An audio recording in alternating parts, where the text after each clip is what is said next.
Deutéronome, chapitre 23. Celui dont les testicules ont été écrasés ou l'urètre coupé n'entrera point dans l'assemblée de l'Éternel. Celui qui est issu d'une union illicite n'entrera point dans l'assemblée de l'Éternel. Même sa 10e génération n'entrera point dans l'assemblée de l'Éternel. L'Ammonite et le Moabite n'entreront point dans l'assemblée de l'Éternel, même à la 10e génération et à perpétuité, parce qu'ils ne sont pas venus au devant de vous avec du pain et de l'eau, sur le chemin, lors de votre sortie d'Égypte, et parce qu'ils ont fait venir contre toi à prix d'argent Balaam, fils de Béor, de Pétor en Mésopotamie, pour qu'il te maudisse. Mais l'Éternel, ton Dieu, n'a point voulu écouter Balaam, et l'Éternel, ton Dieu, a changé pour toi la malédiction en bénédiction, parce que tu es aimé de l'Éternel, ton Dieu. Tu n'auras souci ni de leur prospérité ni de leur bien-être, tant que tu vivras, à perpétuité. Tu n'auras point en abomination l'Édomite, car il est ton frère. Tu n'auras point en abomination l'Égyptien, car tu as été étranger dans son pays. Les fils qui leur naîtront à la 3e génération entreront dans l'assemblée de l'Éternel. Lorsque tu camperas contre tes ennemis, garde-toi de toute chose mauvaise. S'il y a chez toi un homme qui ne soit pas pur, par suite d'un accident nocturne, il sortira du camp, et n'entrera point dans le camp.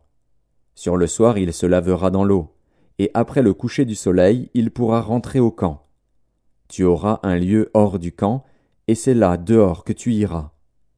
Tu auras parmi ton bagage un instrument, dont tu te serviras pour faire un creux et recouvrir tes excréments, quand tu voudras aller dehors. Car l'Éternel, ton Dieu, marche au milieu de ton camp pour te protéger et pour livrer tes ennemis devant toi. Ton camp devra donc être saint, afin que l'Éternel ne voie chez toi rien d'impur, et qu'il ne se détourne point de toi. Tu ne livreras point à son maître un esclave qui se réfugiera chez toi, après l'avoir quitté. Il demeurera chez toi, au milieu de toi, dans le lieu qu'il choisira, dans l'une de tes villes, où bon lui semblera. Tu ne l'opprimeras point.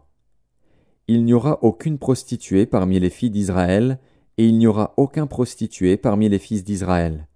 Tu n'apporteras point dans la maison de l'Éternel, ton Dieu, le salaire d'une prostituée ni le prix d'un chien, pour l'accomplissement d'un vœu quelconque, car l'un et l'autre sont en abomination à l'Éternel, ton Dieu. Tu n'exigeras de ton frère aucun intérêt ni pour argent, ni pour vivre, ni pour rien de ce qui se prête à intérêt. Tu pourras tirer un intérêt de l'étranger, mais tu n'en tireras point de ton frère, afin que l'Éternel, ton Dieu, te bénisse dans tout ce que tu entreprendras au pays dont tu vas entrer en possession. Si tu fais un vœu à l'Éternel, ton Dieu, tu ne tarderas point à l'accomplir, car l'Éternel, ton Dieu, t'en demanderait compte, et tu te chargerais d'un péché. Si tu t'abstiens de faire un vœu, tu ne commettras pas un péché. Mais tu observeras et tu accompliras ce qui sortira de tes lèvres, par conséquent les vœux que tu feras volontairement à l'Éternel, ton Dieu, et que ta bouche aura prononcés.